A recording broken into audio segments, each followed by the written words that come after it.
granted, Boots wanted to become undisputed at 147, right? Mm-hmm. But when Devin tried to fight him at 147, he said, no, I'm moving up to 154. Mm-hmm. You know what I mean? Like, so he's a dangerous fight for anybody. He's a dangerous fight for anybody. In the ring on the night. I know it's not his fault. Yeah, I know that's not ideal how he wanted to win it. You know, I know he's disappointed that he couldn't win it from a champion and whatnot. And it's disappointing for him, but if I was him, I'd just tell him, like, I want to fight for it. Like, I'd rather fight the number 3 guy. You know, if I couldn't get the other guy, you know, don't send me a belt in the mail. But it just seemed like, you know, everybody cool with Ben. The rivalry between Terence Crawford and Jaron Ennis has become increasingly heated, with Crawford now directly challenging Boots' reputation and implying that the young champion has yet to prove himself against the most dangerous opponents available. Devin get a lot of hate. For no reason. I don't know. I don't understand why so many people hate Devin and Shakur. Like, they get the most hate out of all boxers. If you look at the comments when they talking about Devin, when they talk about Shakur, they get the most hate out of everybody. And they willing to fight everybody. Devin fighting everybody. Yeah. Everyone. Devin like, give me Lomachenko, give me him. Oh, I wanna fight him. You say he the best, I wanna fight him. Yes. You know, Boots quickly fired back at those claims, dismissing the suggestion that he has avoided anyone while insisting that he's always been willing to face legitimate competition. From his perspective, what fans see publicly doesn't tell the entire story because complicated negotiations often take place away from the spotlight. But I want to go do that. Anybody in their right mind, I'm going for the unification. I'm not about to go to 154 and fight for an interim. I ain't duck nobody, and everybody knew that. Right. Anybody can get it any day. Like, right. So yeah, like, people be crazy. People know I don't talk. Right. I'm like, yeah, I'm talking now, but like, I really don't care, like, the talk and all that on the internet and all that. I know I got people be trying to, like, you got to sell the fight, you got to do this, you got to make it. Bro, something might be wrong with me because Devin Haney has provided another angle on the situation. Haney previously expressed interest in fighting Ennis, but he wanted the matchup to take place at 147 pounds. Moving up before properly establishing himself in that division was never something Haney was prepared to do. Hey, you know, Boots is a good fighter, but who is he? Would you have Boots if that presented himself? No, they asked us. They said, are you guys open to doing a Boots fight? I said 100%. At 147, Boots' team came back with, they want to do it at 152. I want to do 152. I never even fought at 147 yet. I said, no, if you come down to 147, we can do the fight. I'm not going to go to 152 for fucking Boots. Yeah. At the end of the day, you know, Boots is a good fighter. But one failed negotiation in particular became a major source of controversy. Boots says he was willing to accept the proposed catchweight, only for communication between the sides to suddenly stop. That breakdown sparked a lengthy debate among fans about which fighter was ultimately responsible for the matchup collapsing. You haven't fought at 147 yet. I said, no, if you come down to 147, we can do the fight. After I had decided to move up, you know, after everything was going on, I decided to move up and, you know, move to 54. We get a call back a couple days later. He like, me and my team, they like, yo, would you fight Devin at 152? I said, yeah. I'm like, I ain't fighting 54 yet. I can make 52. Like, I'm like, yeah, why not? I'm like, yeah, we never heard nothing back after that. And that's another thing. People be painting these false narratives and saying that I ducked this person. How I ducked him? Right. I said, yeah, but y'all don't know that. Boots isn't allowing Crawford's criticism to change his mindset. He insists that outside opinions have no impact on how he views himself or his standing within the division. As far as Ennis is concerned, rankings, accusations, and online arguments don't prove anything until both fighters step through the ropes and settle the matter themselves. So you were like, I don't know, maybe like hate a little bit. I know online he recently said that Fondora's the best guy at 154. He said Fondora would beat you. What do you like to thoughts on that? I don't pay that no mind though. That stuff be bothering me, but like I said, I'm the best at 154. Everybody know it, and I'm gonna keep standing. With Ennis constantly being pulled into new rumors and accusations, he believes certain fighters deliberately use the media to build narratives because they expect him to stay silent. But Boots is making it clear that he's no longer willing to simply ignore those claims, meaning anyone making accusations against him could now receive an immediate response. And I think people be using, like I think people be using my name because they know what they think I'm not gonna say that. But now I feel like they're gonna watch themselves. So yeah, now you're gonna start saying what you feel. Bro, anybody you want to air out? I see them. I see. See, you still quiet. Yeah, I'm quiet. Because I don't really be trying to talk to me. That's really ain't me, but like. Right. Greg Hackett continues to defend Boots, arguing that Ennis is following a strategy that successful champions have relied upon throughout boxing history. The formula is straightforward: pursue championships, target major opportunities, and put yourself in position for the biggest fights. Hackett believes calling that approach ducking completely misunderstands how elite boxing careers are developed. So, if every time Dev go up and weight, he be chasing the belts, right? He be chasing the belts. Yep. So Dev coming up, and Boots got the belts, but Boots trying to do the same thing. He trying to get the belts. What do Boots win for fighting Dev? Besides a win. The name. At that time. Yeah, but the name is a smaller guy coming up. Y'all already saying I'm. Yeah. So I'm gonna go where the big guys at, and I'm gonna win there. So then I fight Xander, and I fight for 2 belts instead of 1. What's wrong with that? Dev did the same shit, didn't he? At 140. You know what I'm saying? So we gonna go where the opportunity, the money, the legacy, all of that shit matters at once. You know what I'm saying? They doing the same thing Bill and them be doing. Same thing. We gonna go where the smoke is at, but the smoke come with a trinket, it come with a check, it come with some notoriety, it comes with, you know what I'm saying? Virgil Ortiz Jr. maintains that he has consistently pursued Ennis, Sebastian Fondora, and other top champions. In his view, many major fights aren't prevented by fear inside the ring, but by complicated negotiations outside of it. Fans see the final announcements, but they rarely witness the disputes involving money, contracts, weight limits, and other conditions that can prevent fights from happening. I just want the best fights, no matter who it is. Jaron Ennis, Fondora, anyone with the belt. You know, there's really not anyone in the top 10 that I haven't fought or that I haven't tried to fight. You know, at this point, you know, people just need to take the fights, you know, and a lot of people want to say, how come you haven't tried this route, you know, just because I'm not calling people out on social media like everyone else does doesn't mean I'm telling my manager, hey, let's make this fight. That doesn't mean I'm not talking to the WBC like, hey, how come we haven't made this fight happen yet? You know what I mean? Like we've done our part, you know. I'm not a very vocal guy. Well, I'm starting to be because I feel like I have to be. And I don't know. It's a bit of a change of character. Ortiz remains frustrated because he feels almost any situation can be turned into an accusation by the public. Even when fighters publicly demand certain matchups, critics can still find a way to interpret the result as avoidance. That makes it increasingly difficult to distinguish genuine promotional obstacles from narratives created by fans and the media. Oh, I'm ducking the fight. You know, Virgil Ortiz doesn't want to fight Jaron Ennis. Now we're calling him out. Oh, he's begging for the fight. You like what kind of logic is that?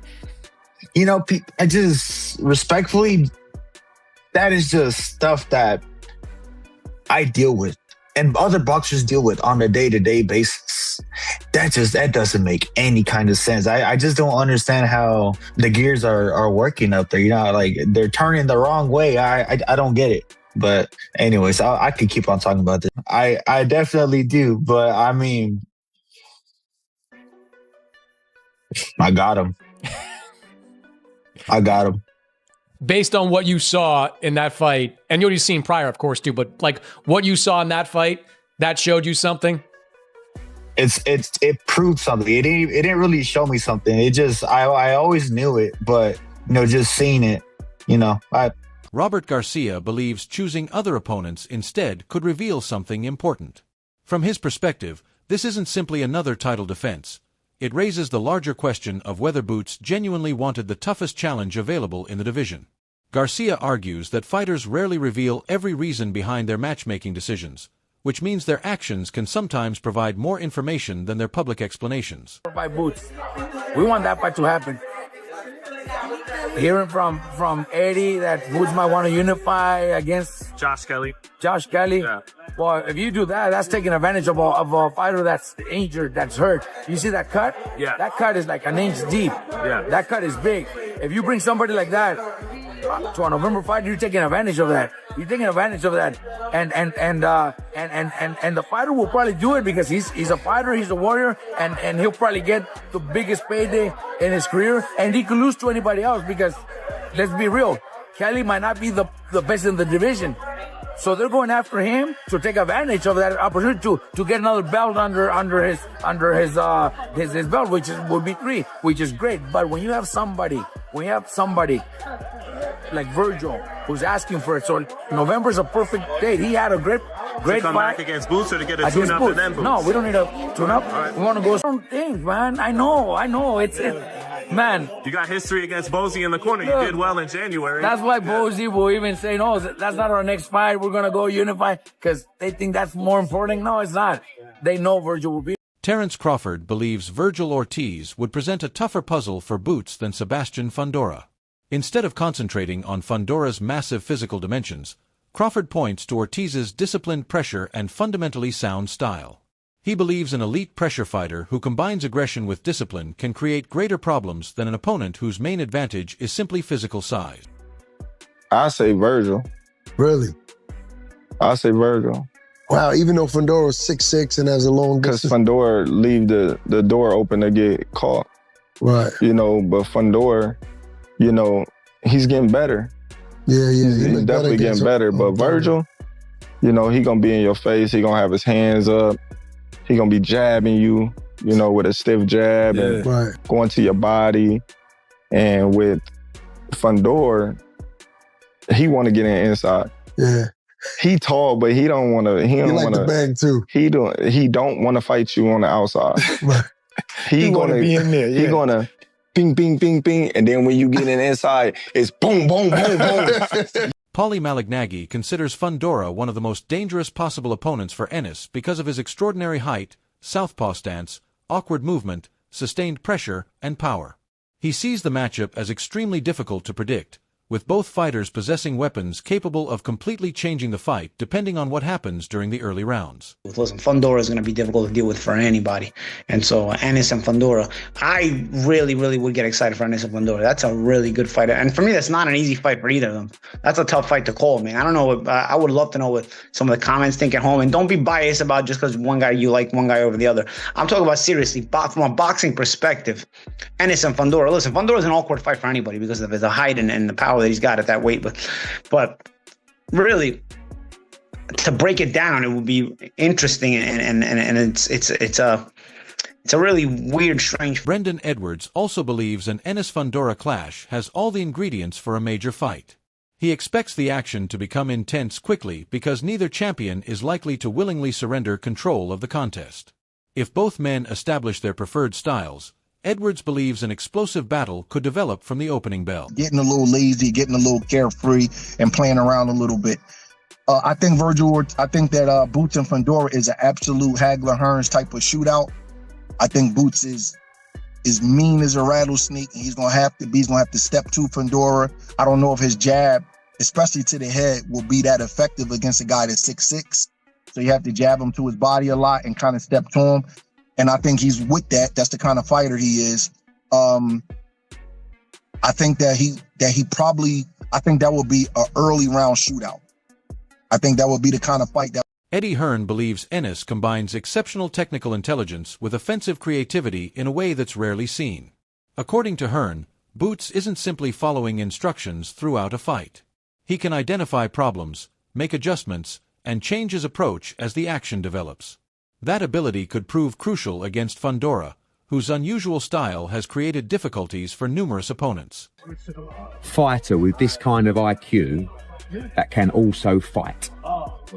Right, and that's what I think you guys... Can you elaborate on that? Right? So what I mean by that is, there are so many fighters with the IQ of Boots or similar IQ that styles do not entertain or overly entertaining. Do you know what I'm saying? Like, when you talk about IQ in the sport, tell me the top 5 guys who've got that kind of IQ. Shakur, Devin Haney, Tank maybe, but Tank's exciting, but whoever he fights against another story, right? So those kind of guys... But I mean, but what do you get what I'm saying? I do. But Boots will sit in the pocket, he will fight you, he will attack you, he can box off the back foot, but he actually... Hearn also points to the enormous physical challenge Fondora presents. His unusual height, extended reach, and southpaw stance create a puzzle that requires much more than a conventional game plan. Hearn believes Ennis has the patience, ring intelligence, and adaptability needed to gradually figure out Fondora and create openings that other fighters haven't been able to find. Pounder, but you've got to be good enough to adapt to everything. Like, and that's the problem. A lot of these guys, no disrespect to Keith Thurman, but he's been done for a while. But Tim Zhu, these kind of guys, they're all great fighters, but they just can't adapt to styles. Josh has got an unbelievable IQ. Boots has probably got the best IQ in the game, I think. They can adapt in those kind of fights, and that's what you need to do, because Fondora's a massive problem, a little bit baffled. And that's why I respect him so much, because we as fight fans should respect him so much. Puerto Rico should respect him so much. Because we all moan, don't we? Oh, and everyone's like, how are you going to get Boots a big fight? How are you going to get Boots a big fight? And I'm sitting there after the Ortiz stuff going, who? And this kid steps up, and that's why I respect him so much. And he's a serious threat, but he ain't. Jorge Linares offers a fighter's perspective, believing Ennis has the power, movement, and technical ability to make this matchup extremely difficult. He highlights Boots' well-rounded skill set as a major advantage, explaining that Ennis can create problems from distance or at close range, making him an especially complicated opponent to prepare for. The champion, I know Fondora is one amazing fighter, but the champion has a lot of punch, a lot of quality. He's southpaw, he moves very well in the ring.